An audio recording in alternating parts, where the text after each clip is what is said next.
And I'm going to start, and this is what I was talking about, not necessarily drawing this one out, by putting a mid-tone down over the whole picture.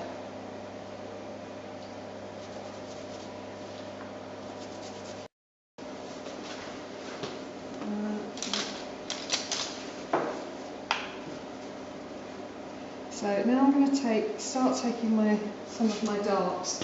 I've got my image here, so I'm actually going to do a bit of sort of marking out with the brush. So it's sort of drawing, sort of painting, halfway between the two. I've not got my darkest dark, it's still got a bit of white in there, and the background here is still wet, so it's mixing in. It's just beginning to position everything. And the same as when we were doing the drawing, you need to do the comparisons. Is it higher or lower?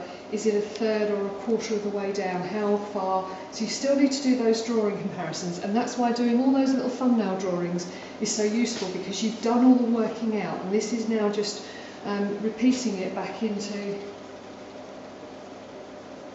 a painted surface. So there's a low area of relatively light colour back here. There's going to be a darker bit in the foreground here in a minute. Comes up here.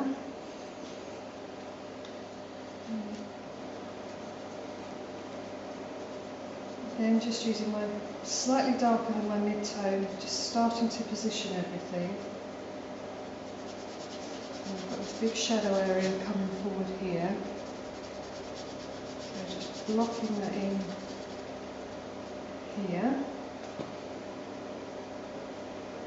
And generally, the idea with acrylics is you push the darks in and then you pull the whites out. So this is where I'm trying to push some of my darks back.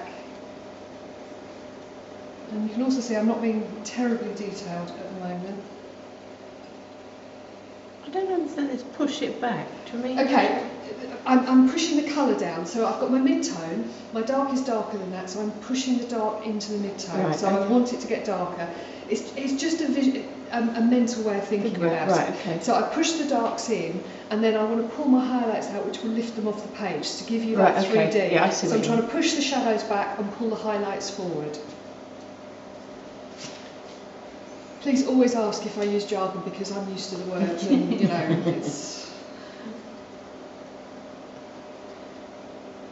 I'm very free with my ignorance. Sorry? I said I'm very free with my ignorance. Well, you probably find everybody else would ask the same question. Yeah. They don't want to. Thank goodness Jenny asked me. Yes. We'll take it in turns. So. I'm getting darker areas, just gradually building.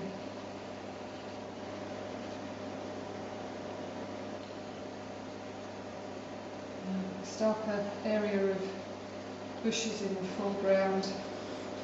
It's going to go, this is sort of a lighter tone. It's darker and it'll stand out more, it's a stronger colour. Okay, so I'm still pushing back in with my darks, gradually going from sort of the mid-tones, gradually getting darker. The idea behind this is to create a picture itself, or as a sort of trial for something else? This is a trial for the finished painting. Okay. And the idea is, if tonally it works in black and white, once you start adding colour, it'll work. Also, you've then got a tonal reference. There is a big difference between a dark colour and a dark tone. You can have a dark colour, but a light tone of that dark colour. So sort of a brown is a dark colour, but you can have a light brown. So this, you're working out the tonal.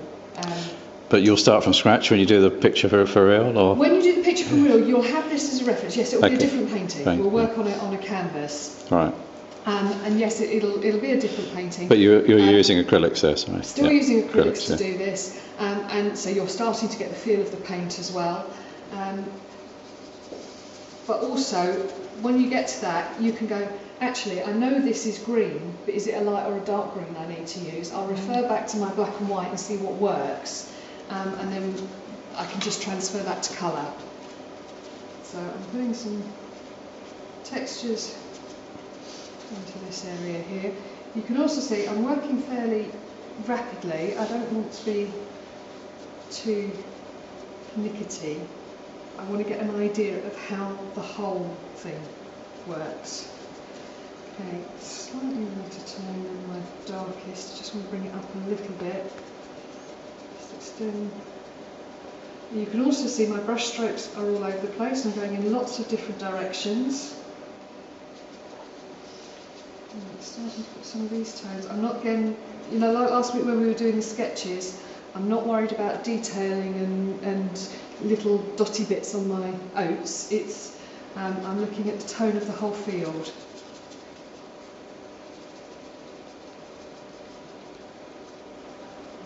These areas where the tone changes slightly.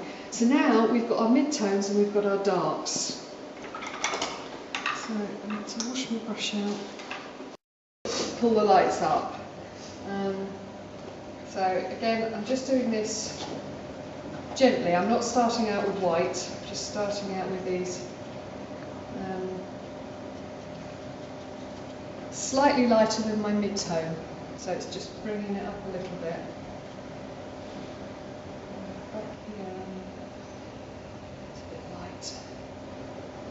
A few little bits in there. So although you say pulling and pushing, really you're just painting? I'm just painting dark black and painting. white. Yeah, Yeah, exactly. It's just my mental way of thinking about pulling and pushing is just my brain.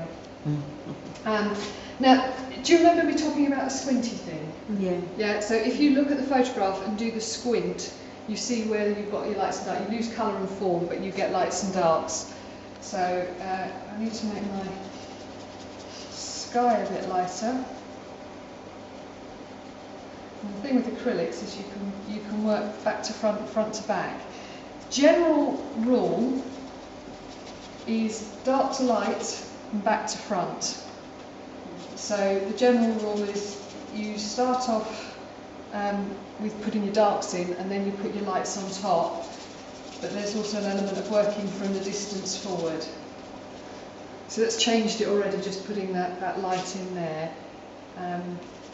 Just top it a little lighter. And try and get into the habit of doing this, keeping your brush marks loose. So you're not, you know, I don't want parallel lines particularly. Don't worry. Right, so here's got a few other just little highlights where the sun's hitting that. A bit of light coming in, just exaggerate this light here, which exaggerates the shadows. And again, I don't want to cover all my mid-tone, but the sun is hitting the top of all of these. I'm thinking of it as a field, not as individual stalks at the moment.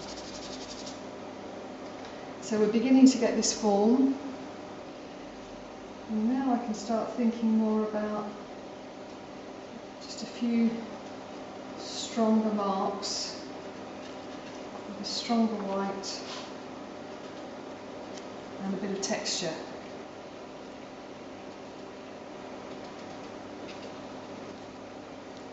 Now, I don't want to have it too bright going back into here. And there's texture standing out against these darks would be quite exciting.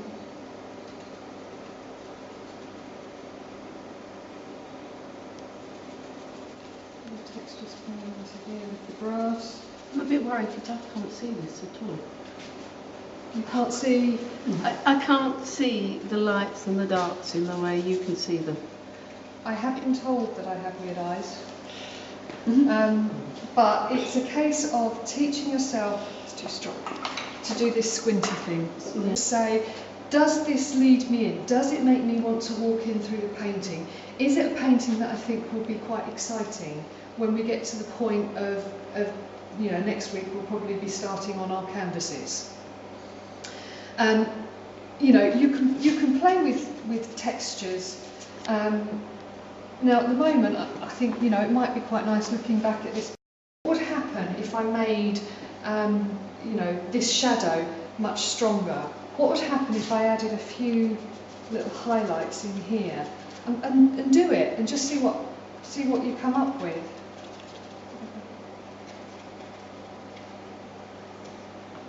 Until you kind of step back and go, as a composition, I quite like that, and I think that would work as a painting. And this applies whether you're doing, you know, with your portraits, you know, with your faces. Do you want one of them to be stronger than another? Do you want one face to be the brightest face? And you've done a brilliant thing with photocopying it, so you can play with it a few times and make some things darker and some things lighter. And we were talking about playing with background black and white, foreground colour, foreground black and white. And you can play with that by doing, even if you're still doing it as monochrome, you can do one of them black and white and one of them brown and white. And that will kind of give you an idea. So just sort of play with your ideas. I know you've kind of worked you're ready for canvas, aren't you? Well, ready to not go. quite. No, not quite. I've still got some other bits, but yes. Yeah. So we said brown and white. You could do a monochrome, but in sepia, in effect. You can do it in blue and white. You can do it in black and white, brown and white.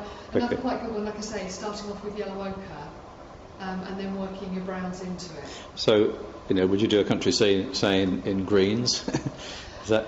The thing with green and red is the deepest green and the deepest red, if you're just using one tube of paint, is that it's never that deep. So just plain red out of a tube is only ever going to be as dark as that red is. Red is going to be, yeah. So, but with something like brown or black or a neutral tint or something like that, you can go from black to white in terms of tone. There's nothing to stop you doing it, but if you imagine doing it in a bright yellow, that bright yellow is never going to be very dark. No.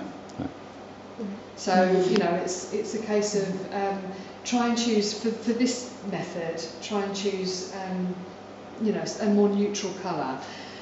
Bear in mind when you're doing this, if anybody wants to, if you just spray your paint every now and then, it stops it drying out so quick because you will get through some paint. I'm closing that up so that it doesn't stays fresh, and don't leave your brushes drying on the side of your desk because you will hate me because they will question it on you. I could sit here and I could play with this for probably 45 minutes at least, but that's, you know, you need to be getting on. Yeah. But just play with manipulating those tones so that when we come to do the painting, you can also move things. You know, you say, well, actually, I'd really like it, you know, this is where we were doing these drawings last week. You know, you could try 2 of these on 2 of your different drawings that you did last week. And the drawings, again, were just trying different thumbnails in positioning things. Right. So, but this is how I ended up, you know, I quite liked the idea of this.